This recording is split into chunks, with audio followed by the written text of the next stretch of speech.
Bismillahirrahmanirrahim. Assalamualaikum warahmatullahi wabarakatuh.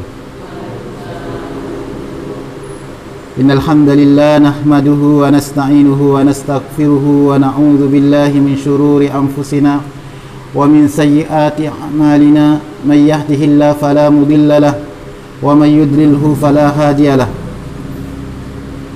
Ya ayyuhalladzina amanu taqullaha haqqa tuqatih wa la tamutunna illa wa antum muslimun.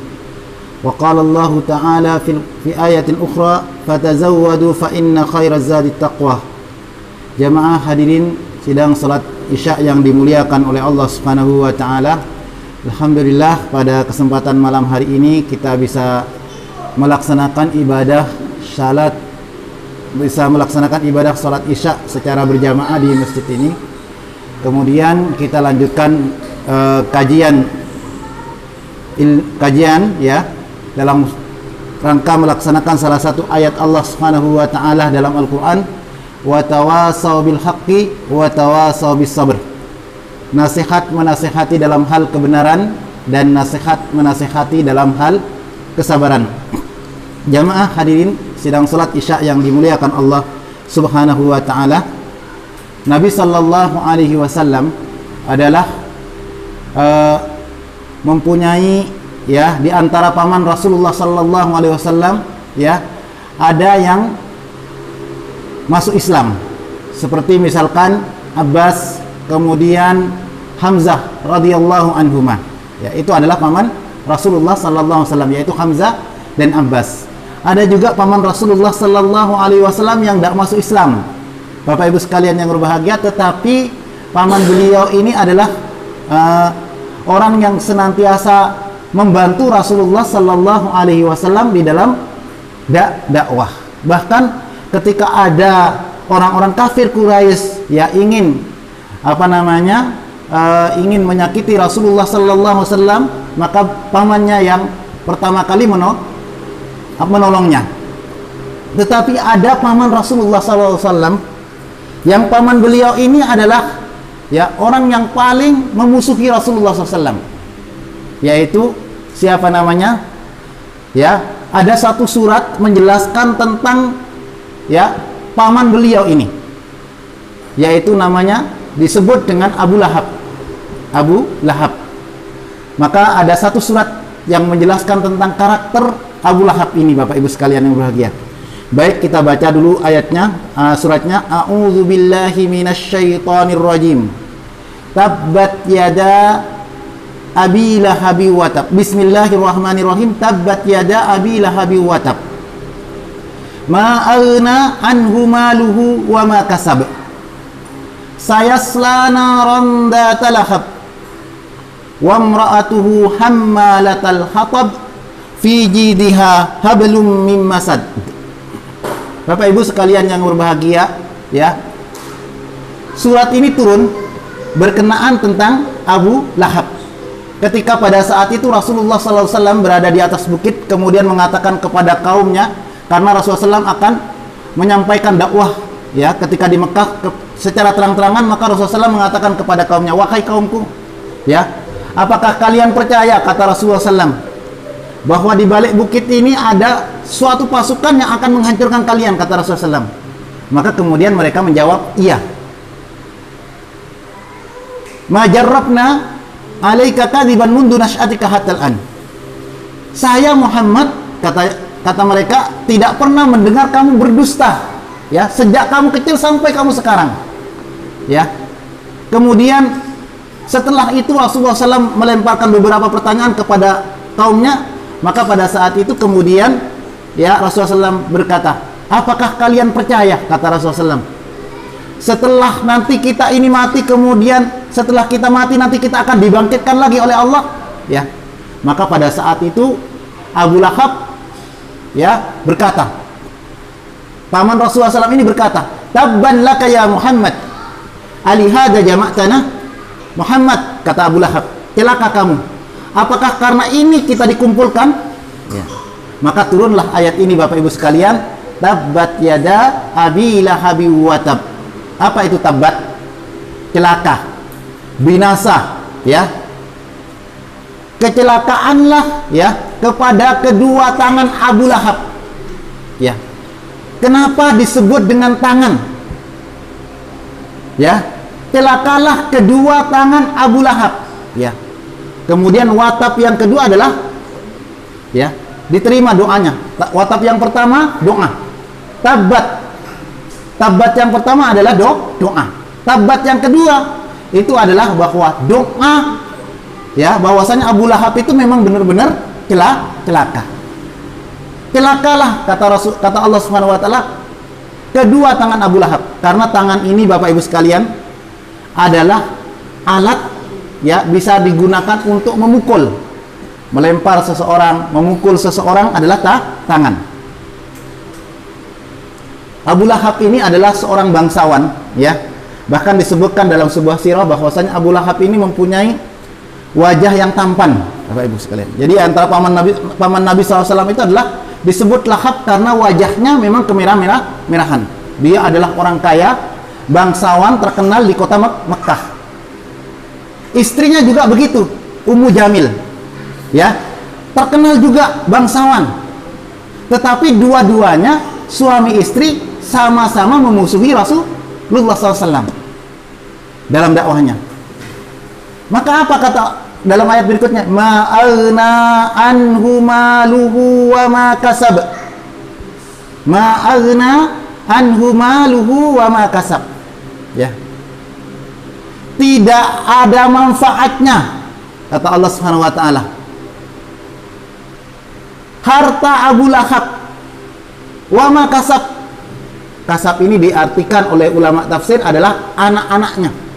Jadi harta Abu Lahab, begitu juga anak-anaknya tidak bisa menolong ia daripada azab Allah Subhanahu wa taala.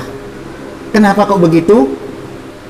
Kenapa kok begitu? Karena Abu Lahab, Bapak Ibu sekalian yang berbahagia, ya, pernah berkata, kalau apa yang dikatakan, kata Abu Lahab, kalau apa yang dikatakan oleh keponakanku ini benar, ya, yaitu Rasulullah SAW, bahwasanya nanti kita akan, kalau tidak beriman kita akan disiksa di neraka, maka kata Abu Lahab apa?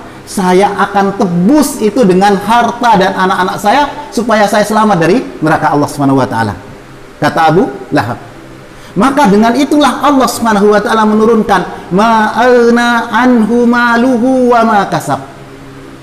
Harta dan anak-anak kita, anak-anaknya, kata Allah Subhanahu wa taala, tidak bisa menolong, ya, dari azab Allah Subhanahu wa taala terhadap Abu Lahab. Bapak Ibu sekalian yang berbahagia, berarti apakah harta dan anak kita itu bisa menolong kita enggak nanti di akhirat? Harta dan anak kita bisa enggak menolong kita nanti di hadapan Allah? Jawabannya tergantung, ya. Kalau harta tersebut digunakan untuk apa namanya? Menghalang-halangi seseorang dari jalan Allah, ya, maka harta tersebut tidak ada manfaatnya. Bahkan bisa membawa kita ke dalam neraka Allah Subhanahu wa taala. Makanya harta, ya, bahkan anak tersebut juga begitu, ya. Makanya Allah Subhanahu wa taala berfirman di dalam Al-Qur'an, "Innama amwalukum wa auladukum fitnah," kata Allah. Sesungguhnya hartamu, kata Allah, dan anakmu, kata Allah Subhanahu wa taala, adalah fitnah, ujian. Ya. Betapa banyak orang-orang sekarang, ya, tidak jadi apa namanya berinfak gara-gara anaknya. Makanya anak itu, anak dan istri itu, Bapak Ibu sekalian yang berbahagia, daurnya, kedudukannya anak dan istri itu dalam Islam ada 4. Yang pertama, anak dan istri itu adalah sebagai fitnah, kata Allah. Innama amwalukum wa auladukum fitnah. Sesungguhnya harta dan anakmu itu adalah fitnah, kata Allah, ujian.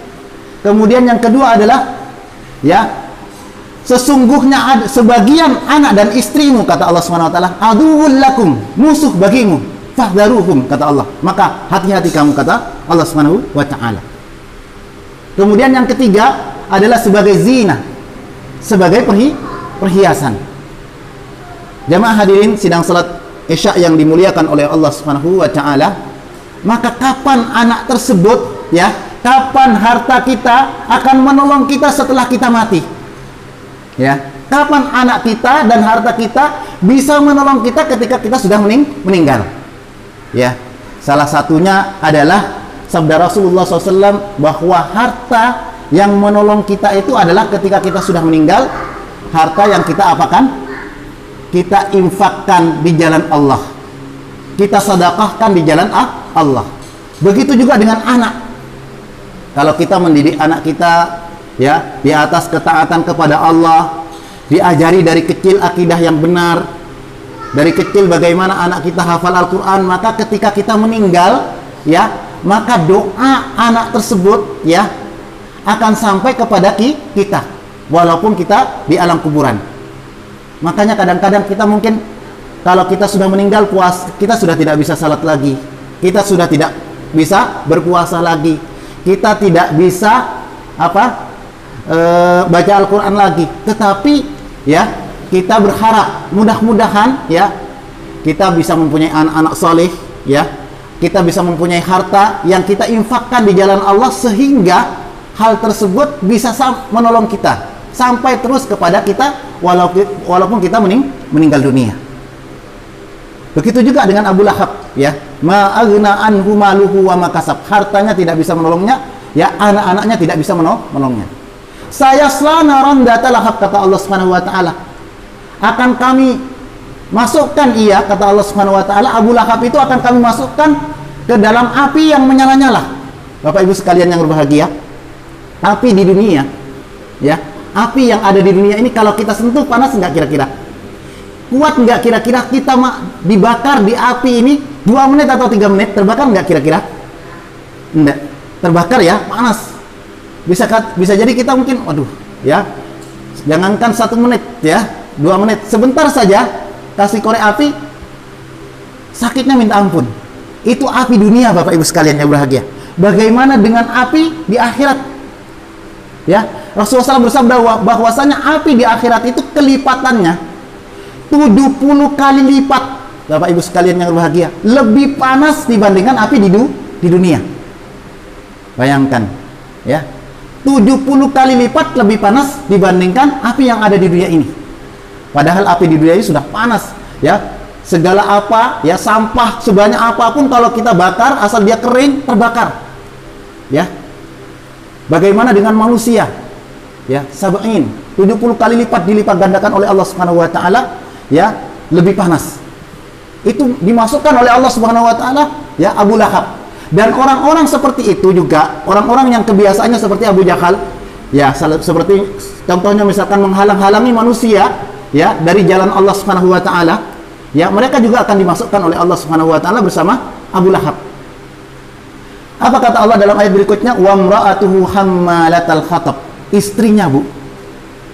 Istri, wa mra'ah kata Allah, dan istrinya. Ini suami istri ini sepakat saling saling sepakat untuk membunuh, menyakiti Rasulullah SAW dalam dakwah.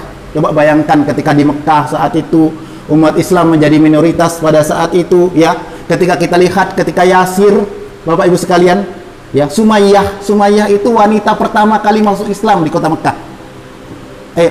Wanita pertama kali yang syahid di kota Mekah. Sumayyah, gara-gara Islam, masuk Islam, Sumayyah ditusuk ya dengan besi yang panas dari pantatnya tembus sampai kepalanya. Gara-gara Islam. Suaminya disiksa sampai mati Yasir. Anaknya juga disiksa bernama Ammar. Ketika Rasulullah Sallallahu Alaihi Wasallam melihat ya itu disiksa, Ammar disiksa, ya Sumayyah disiksa sampai syahid di jalan Allah Subhanahu Wa Taala. Begitu juga dengan ya Yasir suaminya. Rasulullah SAW hanya mengatakan sabran ya ala Yasir, fa inna mau'idakumul jannah. Sabar wahai keluarga Yasir, sesungguhnya tempatmu di surga. Itu ketika di Mekah, di mana pada saat itu kaum muslimin menjadi minoritas. Ya, lemah pada saat itu, kekuatan kaum muslimin menjadi masih sedikit jumlahnya. Ya. Begitu juga dengan Rasulullah SAW di awal-awal dakwah. Bahkan disebutkan dalam sebuah sirah bahwasanya ketika Rasulullah SAW berdakwah, mengajak orang Islam, mengajak orang-orang untuk masuk ke dalam Islam, apa kata Rasulullah SAW? Wahai manusia, katakan la ilaha illallah, kalian akan beruntung. Ya, maka pada saat itu di belakangnya Bapak Ibu sekalian. Di belakang Rasulullah SAW adalah Abu Lahab ini mengambil tanah atau batu atau kotoran dilemparkan kepada Rasulullah SAW sampai kaki Rasulullah SAW luka. Coba Bapak Ibu, paman sendiri, pamannya sendiri, ya, seperti itu kepada Rasulullah Sallallahu Alaihi Wasallam. Wa mra'atuhu hammalatal khatab. Istrinya ini adalah membawa kayu bakar. Kebiasaannya ini, istrinya ini mengumpulkan apa Bapak Ibu sekalian? Duri-duri dikumpulkan oleh istrinya ini, yaitu Ummu Jamil, ya. Kemudian Ummu Jamil ini biasanya memasang duri, ya, di mana Rasulullah Sallallahu Alaihi Wasallam jalan di situ. Supaya apa? Supaya kena kaki Rasulullah. Ya. Jadi mereka menyiksanya kepada Rasulullah SAW seperti itu. Wa mra'atuhu hammalatal khatab fi jidha hablum mim masad. Di lehernya, kata Allah Subhanahu wa taala, Abu Lahab ini di lehernya istrinya ini, ya, konon disebutkan oleh Sa'id Ibnul Musayyib bahwasanya Ummu Jamil ini punya kalung, Bapak Ibu. Punya kalung harganya mahal. Ya, kalung itu istimewa lah pokoknya, ya. Itu kalung itu kalau pernah istrinya ini berkata, kalung ini, kata istrinya Ummu Jamil, akan saya jual untuk membiayai Muhammad, untuk membiayai untuk apa namanya? Sebagai biaya untuk memusuhi Rasul Muhammad, kata istrinya. Makanya naudzubillahi min dalik. Nah, begitulah jahatnya Abu Lahab, ya, bersama istrinya Ummu Jamil. Bagaimana dia memusuhi Rasulullah SAW dalam dakwahnya. Bapak Ibu sekalian yang berbahagia, oleh sebab itu, ya, kita sebagai seorang muslim, ya, jangan menjadi seperti orang-orang yang seperti sifat Abu Lahab dan istrinya. Yaitu apa? Yaitu menghalang-halangi manusia dari jalan Allah Subhanahu wa taala. Yasudduna an sabilillah. Mereka gunakan hartanya, pikirannya, ya, tenaganya, waktunya untuk memusuhi Islam. Ya. Orang-orang seperti ini adalah orang-orang merugi di dunia maupun di akhirat. Sebaliknya kita, Bapak Ibu sekalian yang berbahagia, maka kita gunakan, ya, sebaik mungkin waktu kita, harta kita, tenaga kita untuk apa? Menolong agama Allah Subhanahu wa taala. Allah Subhanahu wa taala berfirman di dalam Al-Qur'an, "In tansurullaha yansurkum." Jika kamu menolong Allah Subhanahu wa taala, Allah Subhanahu wa taala akan menolong kalian. Itu yang pertama. Yang kedua, Bapak Ibu sekalian yang berbahagia, dalam dakwah, dalam kita mengajak kepada agama Allah, ya, mengajak kepada din Islam ini, pasti ada rintangannya. Orang yang berdakwah mengajak kepada kebenaran pasti ada musuhnya. Bapak Ibu sekalian, tidak mungkin, ya, ada orang berdakwah mengajak kepada agama Allah tidak ada musuhnya, itu tidak mungkin, ya. Kita lihat sunnatullah, ya, yang terjadi sejak Nabi Nuh alaihi salatu wassalam sampai Rasulullah SAW dan orang-orang yang senantiasa mengikuti dakwah para nabi dan rasul, ya, ketika mereka mengajak kepada kebenaran pasti dimusuhi, enggak? Pasti. Entah musuhnya itu adalah setan manusia atau setan jin, ya, setan jin, ya. Entah mereka bisa mereka dengan berbagai cara supaya kita berhenti dari dalam dakwah. Kita lihat Bapak Ibu sekalian yang bahagia, ketika Rasulullah SAW, ketika orang-orang kafir Quraisy sudah mau putus asa, ya, bagaimana supaya Muhammad itu berhenti daripada dakwahnya, mereka datang kepada Rasulullah SAW. Muhammad, ya, datang kepada Abu Talib. Wahai Abu Talib, suruhlah berhenti ponakan kamu itu untuk berdakwah. Kalau dia pengen wanita, kata mereka, akan kami carikan wanita yang paling cantik di kota Mekah ini supaya dia nikahi. Kalau dia pengen kedudukan, pangkat yang tinggi, kami angkat dia orang yang paling tinggi kedudukannya di kota Mekah. Kemudian mereka juga berkata kepada Abu Talib, wahai Abu Talib, kalau dia pengen orang yang paling kaya, ya, kami sediakan harta sehingga dia orang yang paling kaya. Maka Abu Talib tidak bisa memberi jawaban. Disampaikanlah oleh Abu Talib kepada ponakannya. Siapa ponakannya? Rasulullah Sallallahu Alaihi Wasallam. Wahai, ya, ponakanku, ya, orang kafir mengatakan demikian, apa pendapatmu? Apa kata Rasulullah? Apa kata Rasulullah SAW, Bapak Ibu sekalian? Wallahi ya ammi, demi Allah wahai pamanku, kalau seandainya orang kafir itu, mereka itu orang-orang kafir itu, kata Rasulullah SAW, bisa meletakkan matahari di tanganku dan bulan di tangan kiriku, kata Rasulullah SAW, ya. Kalau bisa meletakkan matahari di tangan kananku, kemudian bulan di tangan kiriku, untuk aku berhenti daripada berdakwah ini, supaya aku berhenti daripada berdakwah, mengajak orang kepada agama Allah Subhanahu wa taala, apa kata Rasulullah SAW? Saya tidak akan berhenti sampai ya Allah memenangkan Islam ini, ataukah saya terbunuh karenanya. Begitu seharusnya prinsip seorang muslim. Ya Bapak Ibu sekalian yang berbahagia. Jadi kalau kita berdakwah, mengajak kepada agama Allah itu, tujuannya bukan mencari, tujuan utamanya itu bukan mencari apa? Pengikut. Ya, syukur kalau banyak yang mengikuti, kita bersyukur. Ya, alhamdulillah dakwah kita diterima. Tapi kalau tidak, ya, bukan berarti kita putus asa. Ya, kita lihat Bapak Ibu sekalian ketika Rasulullah SAW di Isra Mi'rajkan, Rasulullah SAW itu melihat para nabi itu ada yang pengikutnya cuma 2, ada yang 3, ada yang 1, ya, ada yang mungkin agak lumayan banyak. Ya, itu para nabi yang berdakwah sekian lama. Ya, kita lihat Nabi Nuh berdakwah berapa tahun? Lama, 950 tahun. Pengikutnya berapa? Sekitar kurang lebih ahli tafsir mengatakan 80. Itu pun orang yang ekonominya kelas menengah ke bawah. Jadi kewajiban kita adalah dakwah. Dakwah itu tidak harus di mimbar. Mengajak untuk sholat, ya. Mungkin yang pertama keluarga dekat kita. Ya. Kita ingat Bapak Ibu sekalian, kalau dia misalkan anak-anak kita ini tidak bisa baca Al-Fatihah, ya, maka ibunya yang mengajari Al-Fatihah. Jangan sampai anak kita itu bisa Al-Fatihah karena guru. Kalau bisa, orang tuanya sendiri. Kenapa? Karena anak tersebut kalau bisa membaca Al-Fatihah, dia setiap membaca Al-Fatihah kita dapat pahala. Enak enggak, Bu? Kalau kita meninggal, dia terus membaca Al-Fatihah, pahalanya ngalir terus kepada kita di alam kubur.